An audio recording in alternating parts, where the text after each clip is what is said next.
Not one, but two incredible women. First, we have Alex Clark. She's an exceptional leader who has done outstanding work in shedding light on health through her platform, Culture Apothecary. Alex is dedicated to promoting holistic health, focusing on how culture, wellness, and personal empowerment intersect to make a lasting impact on individuals and society. And then Leslie Dernberger. We're so very happy to have her here because she too shares that passion for that connection between health and results for students. She's one of the nation's leading experts for K through 12 education and child development. Leslie is the president and founder of Aspire Education, where she helps families take control over their children's education. So today, Alex will be interviewing Leslie, and I know their conversation will be both insightful and inspiring to you. So please join me in welcoming Alex Clark and Leslie Dernberger.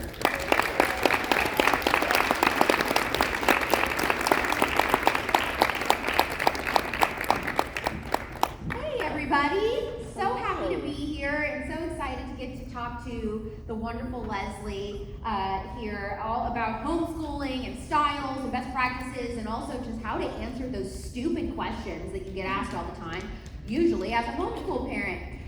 Okay, so Leslie, to homeschool, you have to have a ton of education experience, you've got to be super organized, you have to have a gorgeous state-of-the-art homeschool room in your house, right? No.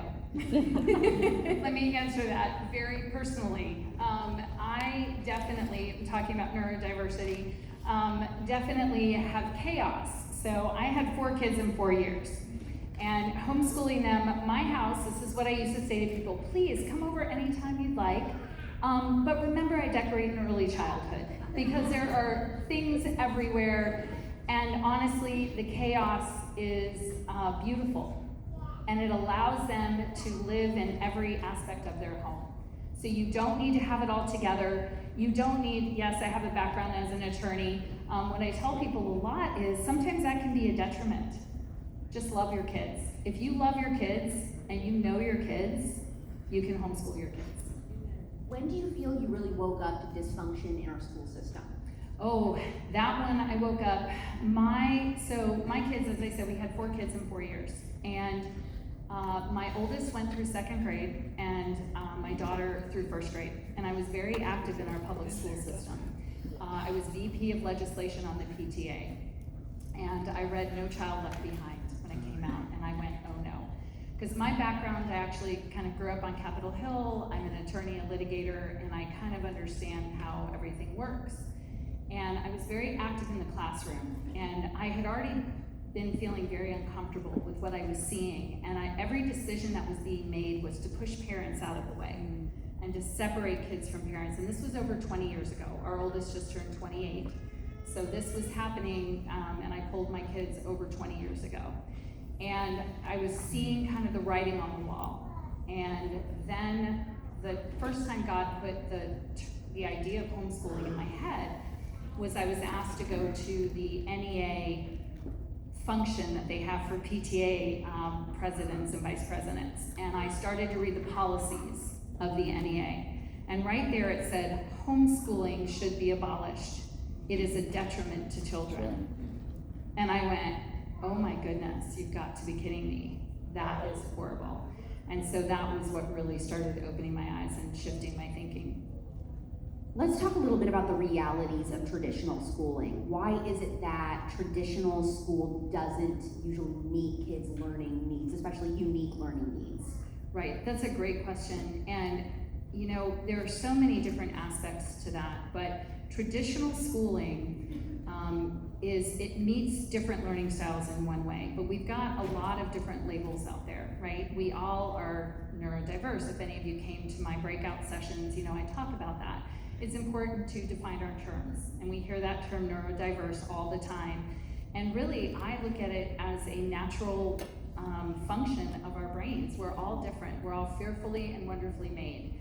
But the problem is when you are requiring, right, students to sit for lengthy periods of time, especially when they're younger, when you are requiring maybe too much reading or writing, and you're not taking into account maybe some differences, right? So there are a lot of labels. We could talk about ADHD, or they're given different labels and actually mislabeled often, which is something we can talk about. But the problem is that method just doesn't work for about 75 to 80% of kids, just because of all of these different learning sets. So they might do it, but they won't thrive.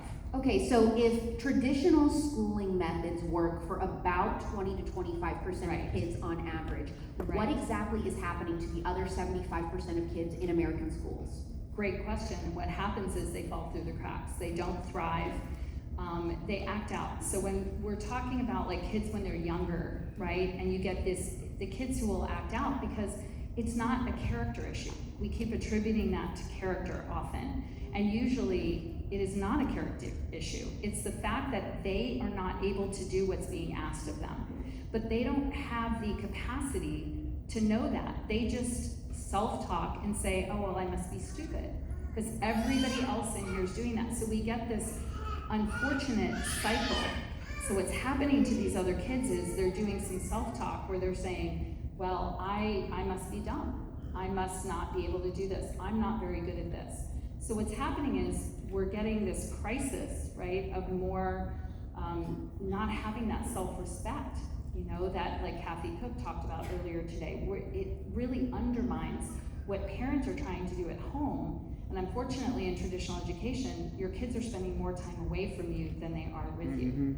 And so that's another issue, right, is you've got this cycle. So what's happening to them is they're doing the best they can, but they're not thriving at all. And then you get all the whole range. Sometimes they're acting out, so then they're labeled as bad kids or troublemakers, and then they just own that, instead of owning the fact that they're brilliant in their own way. You know, we heard from Dr. Carson this morning about, you know, how he was a troublemaker and an F student. He's brilliant, but he just learns differently. So they're falling through the cracks, and they're getting different labels that aren't really accurate for them. What are some surprising physical or environmental causes behind the behaviors that schools usually see, and then they just medicate them? Yeah, so like we talked about with the acting out, to that. So for example, ADHD is a huge one. That is a big label that is being put onto kids, and then medication is what's recommended.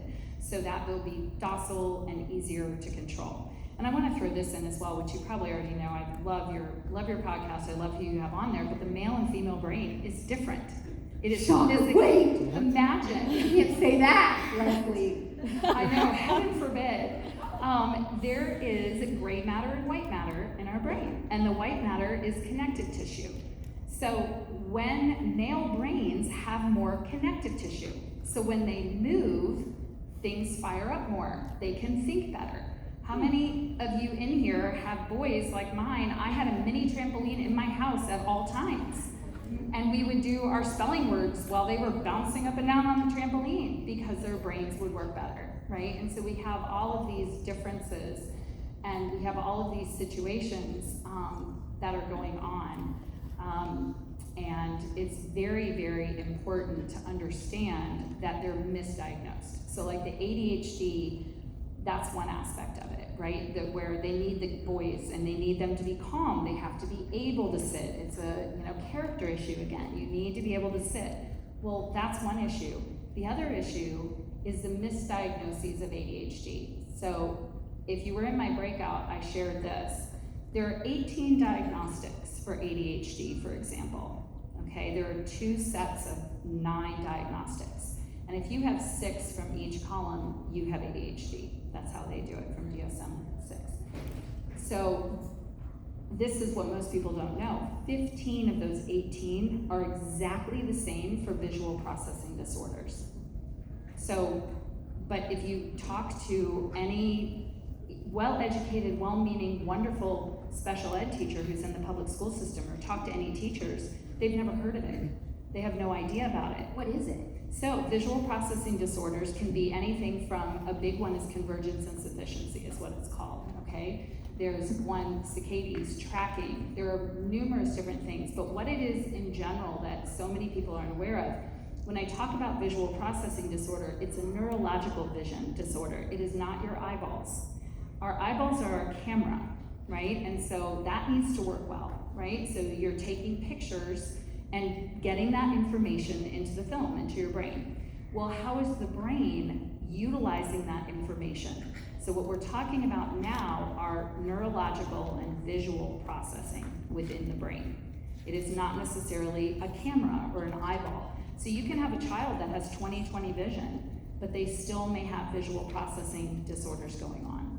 So for example, if you have a kid who, kind of, this is one eye, or if you ever hear a child say, I don't like to read, that is a huge red flag, because no child doesn't want to read and learn. It's just a very natural thing.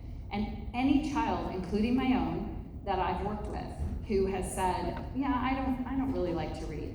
Every single one has needed vision therapy and just been blown away and so excited to become the most voracious readers you've met. Well, and a lot of times too, I've heard kids saying that, which has to do with what you're saying, it's because they can't. Correct. And they're also embarrassed. Correct. So they're just like, oh, I just don't Correct. like it. But really, they don't know how. They don't know how, and they don't know how to tell the teacher exactly. They don't know how to tell them what's going on, because they don't have the capacity. They all they know is that, oh, all of their friends are able to do this and I can't. But the teacher, the parent, well-meaning, right? I did the same thing. My youngest would sit on my lap, and Mitchell would sit there and say, Mommy, I get headaches, read books with pictures. Well, I just attributed that to he's my number 4, and he always wanted to have his own way, a character issue, right? No, it wasn't. It turned out that he truly was getting headaches every single day, and that's not normal, which also came from his diet, we found out as well. Oh, go into that. Oh yeah, so there are so many things that affect learning. I know, we definitely align on that one. I took it. So there are so many different factors, right, that affect learning, and nutrition, sleep, and stress are so vitally important to kids, but also to parents, right? That you should be focused on that.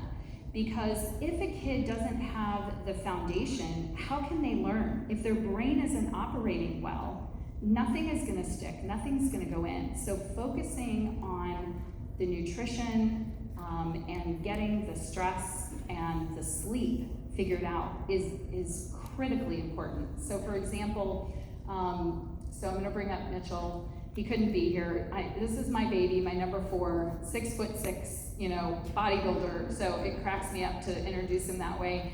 But he got this way because he had all the labels. So when he was 3, I noticed something was off, right? Emotionally, that emotional regulation. So how many of you in here, have that issue or have children with that issue, that dysregulation and being able to regulate themselves? Well, it just depends on if you ask my ex-boyfriend. There you go. And my husband, so I'm with you. I knew something was up, and it turned out, gluten, dairy, almonds, eggs, peanuts. This child, his whole gut flora was just completely out of whack. So that can affect anxiety. You keep hearing, they're anxious, or there's a lot of anxiety. I would recommend strongly the number 1 thing you look at is diet, and getting the sugars and the grains out, because something is going on that your body is unable to somehow then get the nutrients to your brain that it needs.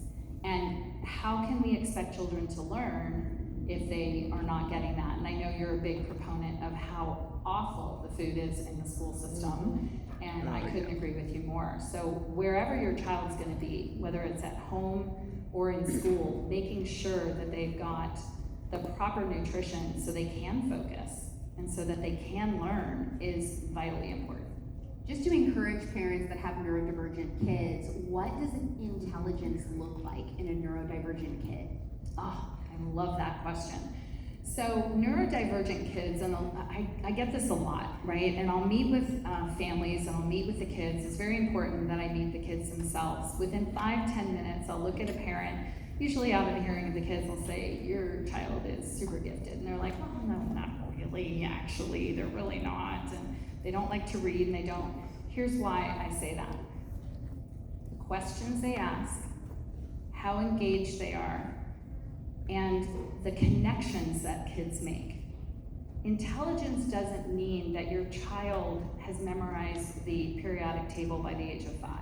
We do that a lot, right? And say, oh, yes they are, that's intelligent. There are so many different kinds of intelligence. Look at what Kathy just talked about on stage. She has the 8 different kinds, I love it. There are a lot of different kinds of intelligences, right? And also, isn't early just memorizing things? Isn't that like kind of an American culture thing? That's a huge... Like, oh, my kid's smart because they memorize things at an early age. Correct, and they're able to, remember them and recall, exactly. But intelligence and giftedness, often it comes with that label, like when you hear gifted. There's so much more to it. And what you're gonna see a lot of times with neurodivergent kids is you're going to see a disconnect between the intellectual capacity and that ability to make connections that a lot of older kids cannot make between things and emotional regulation.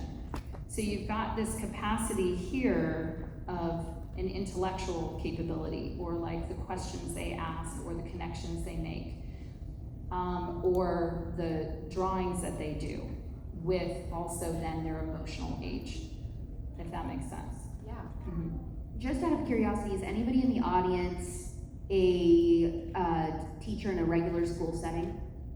Awesome. Okay, so my question would be, what are some things in a traditional school environment that can be triggering for a kid that struggles with sensory overload? That they could go back to school and they could tweak things in their classrooms, as best as they could. I know that some things are out of their control in a school building, but what are the biggest triggers for sensitive kids with sensory overload? And sensory overload. One of the things that you can do, and I've seen this done, and we do it in different ways when we work with different programs, but is find a way that they don't feel isolated. One of the worst things you can do is separate them out, right? Especially when they're young. They feel very like, okay, now I'm different, and now I'm terrible, and I work with a lot of teens who have that happen to them. Instead, try to find a way to situate their desk, okay, where they're not going to, even in their peripheral vision, have a lot of activity or other students. So if you can situate the desks where they're kind of able to either look out the window or more towards a wall, right? Maybe the whole classroom, you have times where you put up, the barriers work sometimes, like you'll have classrooms where they'll have like kind of a 3-walled barrier, and sometimes that can work very well, because then you can have the kids decorate them, right? If you know that you have more than one kid that needs like a sensory change for that. Also providing an opportunity to decompress somehow. So if you can fix the schedule so that that individual child can be given a task that they can feel very proud about, but it will get them out of the classroom and kind of on their own and away from the chaos. Because it can be chaos to a child who has sensory overload, just to be in a room with a lot of kids for a long period of time. Right? Because kids are always, moving and so on and so forth. So those are some things that you can do. For kids with severe special needs, is homeschooling an option for them, or is a traditional school setting sometimes what's best?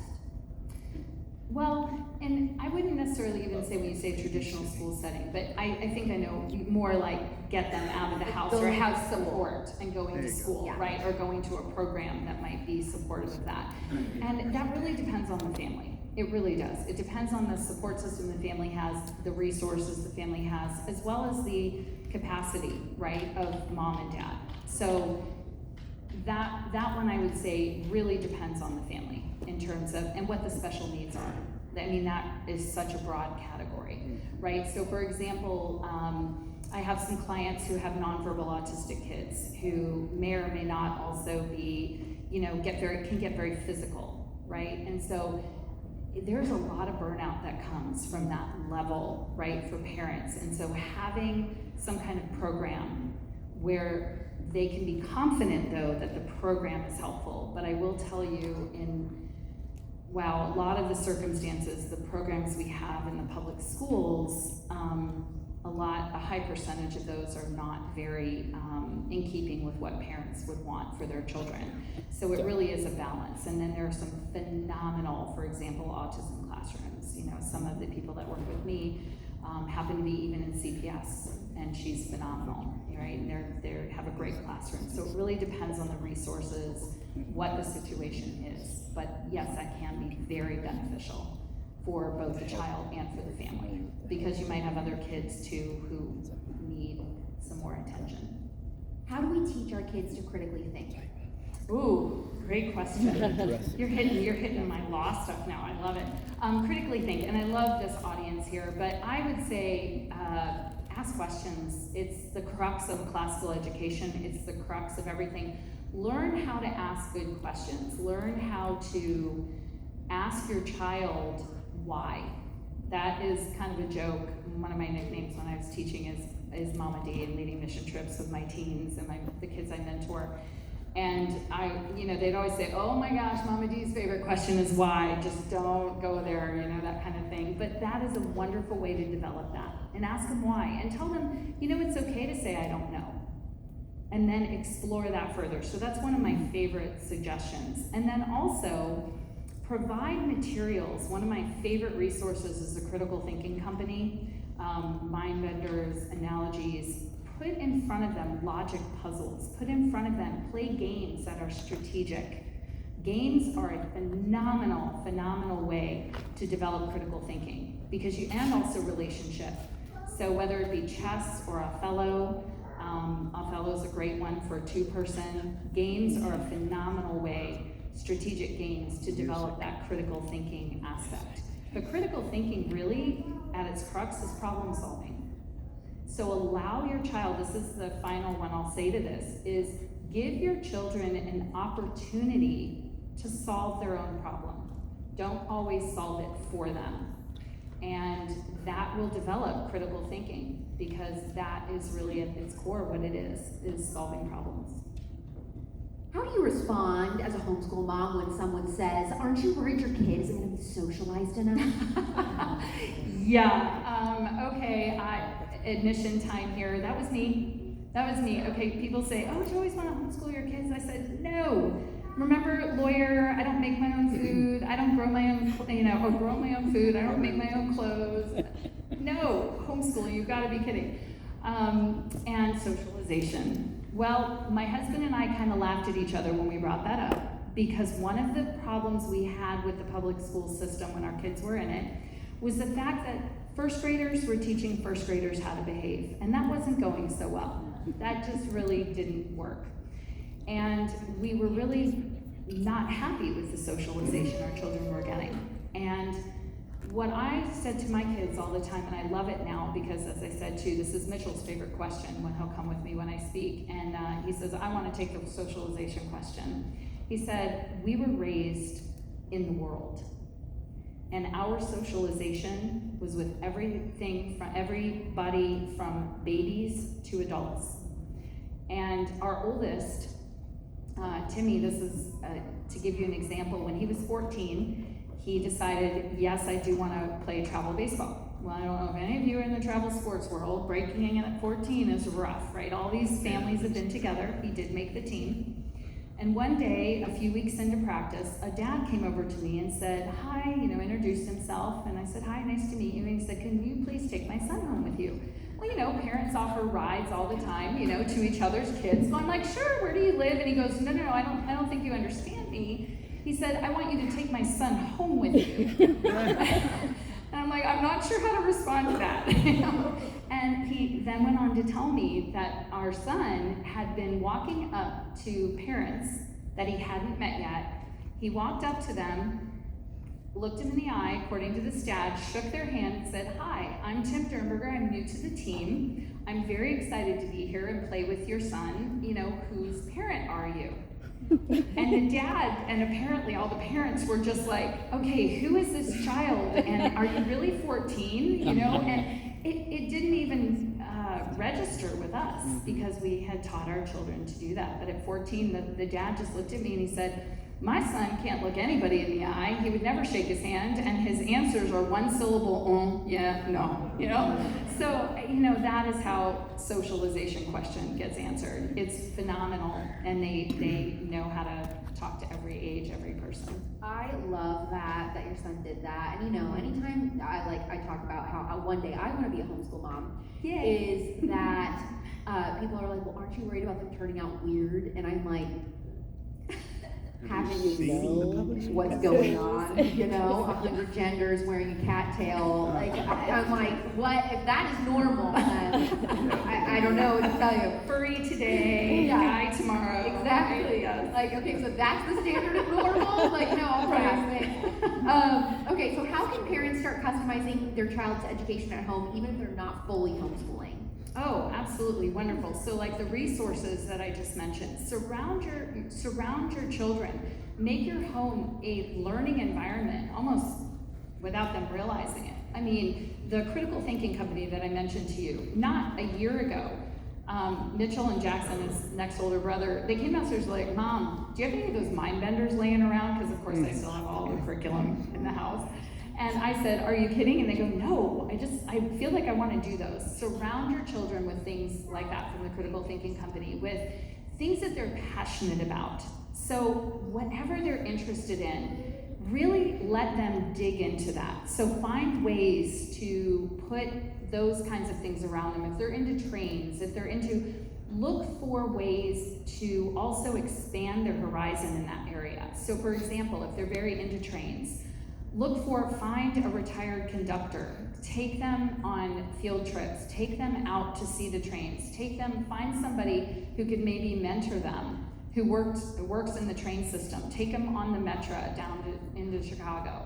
So just find ways that you can really build their confidence, because you're really focusing on their strengths and their passions and their interests is a great way to do it. And like I said, surround them with games and learning toys, yeah. Those would be. You are the author of School International Parks and Some Secret Spots, and you say in that book that you can actually teach math and science and language arts without kids even realizing that they're doing school. So Absolutely. Can you give us a brief example of that? Absolutely, yes. So I love it now because my kids are like, we're on to you, Mom. Everything's learning, isn't it? I'm like, yeah, you figured that out. But here's a perfect example. So the cover of the book, actually, I didn't even realize this when the picture was chosen. It's my 4 kids, and it happens to be the picture I took as we entered their very first national park. And it was the summer before we started to homeschool. And so my kids were 3 to 8. And while we were there, I was amazed at how much learning was happening, and here's how it happened. So we went and we saw petroglyphs. And we were at Petrified Forest National Park. And so we were sitting there, and I said, wow, I can't imagine how I could draw on a rock. And I said, how can I draw on a rock? Well, all 4 of my kids jumped in on that one and started to come up with all these different ways and all these different things. And I said, wow, I wonder what that would have looked like. And so then we started to talk about what that would have looked like, how their life would have been. Then we started to talk about, okay, if we were gonna make up a story about somebody your age, by the time we got to the hotel that night, my older 2 were frantically writing in their journals this entire story that they thought of. My daughter, who's a graphic designer, was drawing her pictures. The other 2 were asking for help, and they literally had written and drawn about 10 pages in their journals. 10 pages at 7, 6, okay. And so then we got ice cream afterwards, okay? We went to get ice cream, and I said, I wonder why that one costs more than that one. And immediately my oldest said, well, because there's more in it. And I said, how much more is in it? And so we wrote the numbers down, we asked them. And he goes, And I said, well, which one's a better value? And he's like, well, what's that? And all the kids are listening at this point. You could just did math. like an incredible map. While we were driving, I would say, how long do you think it's gonna take us to get to here? Well, how far is that? They all had maps, by the way. There was no GPSing, no electronics. It was all, we had printed off maps. And so while we went, he would estimate and learn to estimate how far. And sometimes he was way off and we'd laugh and laugh.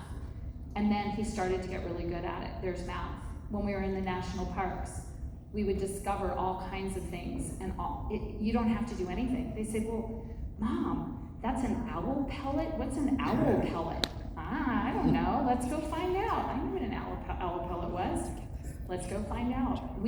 And for an hour we did science at the next national park we were at. It was incredible. Okay, so fun question as we wrap here. Which national park should every family try to visit and homeschool in? Oh man, okay, there's too many and I haven't visited enough, but I have to say Yellowstone has an incredible variety. Yellowstone is amazing, truly amazing, and you need to spend multiple days there because you can talk about and go see different flora, fauna, and different phenomena there. That is incredible. So I guess I have to say Yellowstone, but a secret spot that I highly recommend that's in the book is to take your kids beach camping in Carpinteria, California.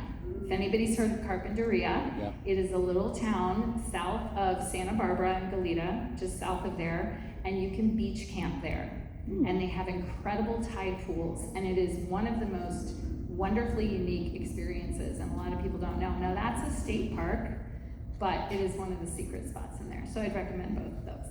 Leslie Dernberger, thank you guys so much. Thank you. I'm gonna toss the